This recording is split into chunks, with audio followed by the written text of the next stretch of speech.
The film opens with an old videotape of a father playing with his little daughter. The mother enters the room. While she is filming the girl with her father, the man suddenly has a nosebleed. The video is rewound, paused, and a screenshot is taken. Dad and daughter together. The user then deletes the Google account. Among the documents there is a mention of meningioma, a brain tumor from which the father of the heroine died. The next scene on screen is a documentary about David Kim, the father whose daughter disappeared in the search. From viewing the heroine, a teenage girl, June, is distracted by correspondence with a friend, followed by a call from her mother named Grace. Mom is going on vacation with her new boyfriend, Kevin. She instructs her daughter that can be done in her absence, but what absolutely impossible. Realizing that a teenager without control will still be headstrong, Grace puts her daughter in front of fact. Her friend will look after her Heather. Kevin walks in on June.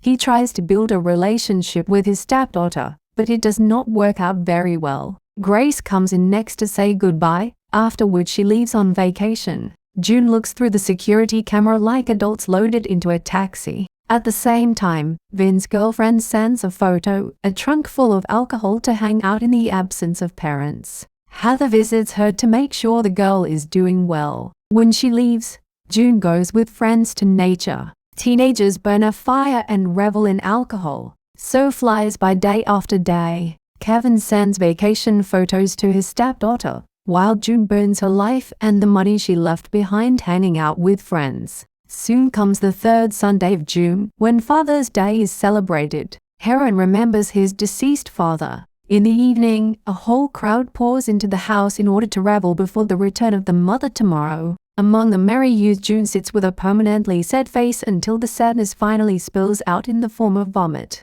Left alone girl at night rewatching the last video with his father. She posts his photo on social networks, carefully cropping her mother who betrayed his memory. June, waking up from a hangover dream, casts a glance at the mess left in the house after the party. Having ordered the services of a cleaning agency, the girl goes to the airport, where she meets her mother with a sign "Welcome back from prison." However, Grace and Kevin are not among the passengers for some reason. June calls her mother, but the phone is not answered. Then the heroine calls the hotel where they were staying. Using an online translator, she learns that relatives have moved out. After looking at the street on Google Maps, June wants to see the CCTV footage, but this can only be done directly at the hotel. June is studying a missing persons report form, and in the morning she gets a call from an FBI agent named Park from the US Embassy in Colombia. He investigates the disappearance and requests any information about the missing.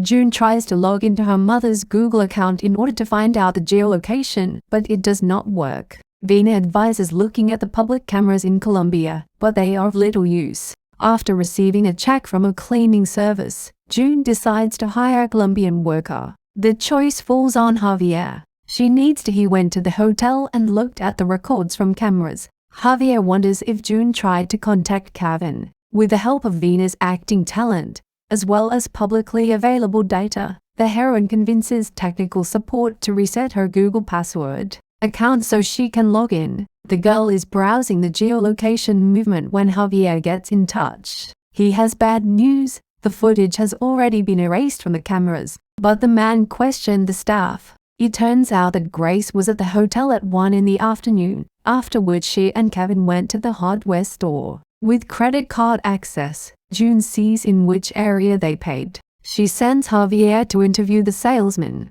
Heather warns it's illegal to use Kevin's account, but the girl finds evidence in the correspondence that he cheated on Grace. There are 27 people on Kevin's blacklist. All the women corresponded with him, calling him by other names, each in their own way. By driving names into a search engine, the heroine receives a link with a single match. Link leads to the federal prison page, where Kevin was in jail for fraud. June Googles the last woman Kevin corresponded with. Having found a photo from work on social networks, the girl calls the restaurant to find out that the scammer's interlocutor has not been in touch for 2 weeks. And tellingly, Kevin has been to that restaurant, as evidenced by geolocation. Looking around where he has been, June finds a house on the edge of town. Having learned the address and phone number, she calls. It turns out that there is a service rehabilitation of former prisoners. The heroine talks with Pastor James, expressing fears that the swindler could deceive her mother.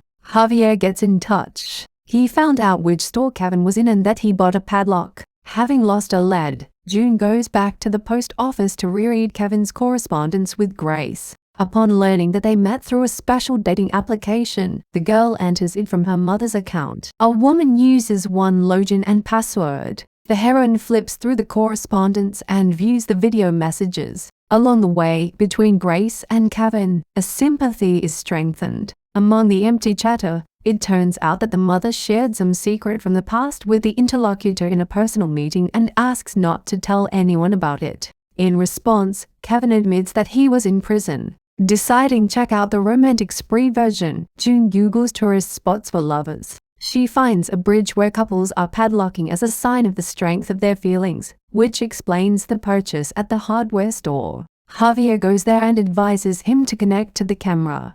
June scrolls through the video for the date of the disappearance and sees how her mother and Kevin come to the bridge and fix lock. The most interesting thing is that Kevin proposes to Grace to the applause of others. Agent Park comes in to report the horrendous news. Tourists were kidnapped. There is a record of the phone of a random witness. June, viewing the last message from mother, sees a typo and Googles Kevin's companion, who, among other things, moonlights as an actress. Leafing through vacation pictures, the girl realizes that none of them have her mother's face. On Kevin's account, there is a video where you can see that another woman is sitting on the plane instead of Grace. Agent Park speaks at a press conference with a statement that another woman has been kidnapped instead of Grace, an actress named Rachel, mother of the heroine. She didn't even leave her hometown. Authorities scour the neighborhood for women, but to no avail. A video of Rachel's arrest appears on YouTube. The police take her out of the passenger plane. She confesses that Kevin hired her for a supposedly experimental travel project. When she got into the cab with him, Grace was no longer there. Next, Agent Park tells June another shocking piece of news. In fact, her mother is not the one for whom her self-issues. Journalists have a theory that Grace is not a victim, but the initiator of her own disappearance. Guilt leads the heroine to the idea that it's worth digging into the mother's past the same way she rummaged through Kevin's account. Having kicked out her friend, the girl begins to study Grace's profile. Digging through history, the heroine finds a link to an application for encrypting messages. Download it, and after resetting the password via mail, the girl finds a message that mentions herself. But it is not at all clear who Kevin's interlocutor is. Pretending that he lost his smartphone, the girl asks for a phone number and finds out that Heather is hiding behind the cipher. She doesn't tell anyone, preferring to dig up the evidence first with a camera hidden in her watch. The girl goes to the office to Heather, but she is not at the workplace. The computer is completely deleting all information. The heroine notices scattered beads on the floor, after which she finds the corpse of a lawyer in the closet.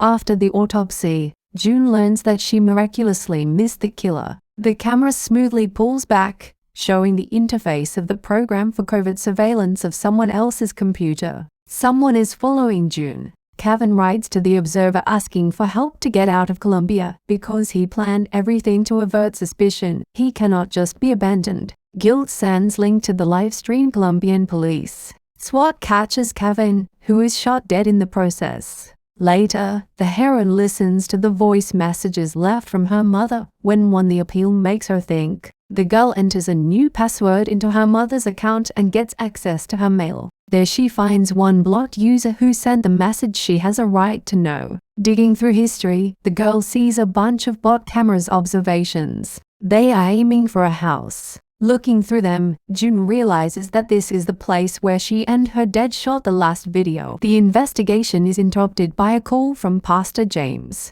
He is standing near the front door. The frightened heroine wants to call the police, but the guest takes off his hood, under which is her supposedly dead father. He reveals that Grace took her daughter while being mentally unstable, but framed him and put in jail. All this time she hid under an assumed name. June realizes that Kevin, whom her father met in prison, helped kidnap her mother. It was my father who was driving the taxi. Suddenly Vina calls. June rushes to the computer to answer, but her father attacks her and drags away from home. An old recording is turned on, which shows that the father, when daughter leaves, threatens his wife. It was his aggressive behavior and domestic violence that forced the mother to run away with her daughter, simultaneously putting the man in jail for drugs. She just turned him into the police. And to change her name, Grace turned to Heather. June's father takes June to an old house, where he ties her up and leaves her alone. Judging by the laptop screen, it was he who was watching her. The man loads the gun, after which he goes to the barn behind the house. Grace is languishing in captivity there. He tells her to change, threatening with a gun, but the woman hits him with a previously hidden brick and escapes. While the man is kicking the lock, the woman in the house sees on the camera daughter and frees her. But James is already released and locks them in a room. In this time, June remembers about the miracle watch, in which, in addition to the camera, there are instant messengers. She calls Javier to ask for help to go to her Instagram and look at the photo address the home where they are kept. Communication is interrupted, followed by James. He threatens Grace with a gun and stabs her in the stomach. June tries to escape, but the man catches her. As they struggle, the mother stands up and sticks a shard of a mirror into the abuser's neck. The surprised man goes outside, locking the door, and the girl takes out a camera hidden in the ventilation and belittles for help, dictating the address. June bends over her lying mother, sobbing and asking for forgiveness for her behavior. Finally, she comes up with a sensible thought, remembering that her laptop is set to broadcast from this house, and the phone is nearby. The girl tells her to call the police by voice command. In the next scene, a squad of cops in red and blue lights break into the house. They find the corpse of James, and in the next room, the wounded June and Grace. But all this is a documentary dramatization for the series that is watching June. Her story formed the basis of the next series of a crime show based on real events. The girl watches a movie based on her life and the ending is shown to us viewers. That's how it all ended. The viewing is interrupted by a call from the mother. She reveals that she will return home soon and that she has become friends with Javier.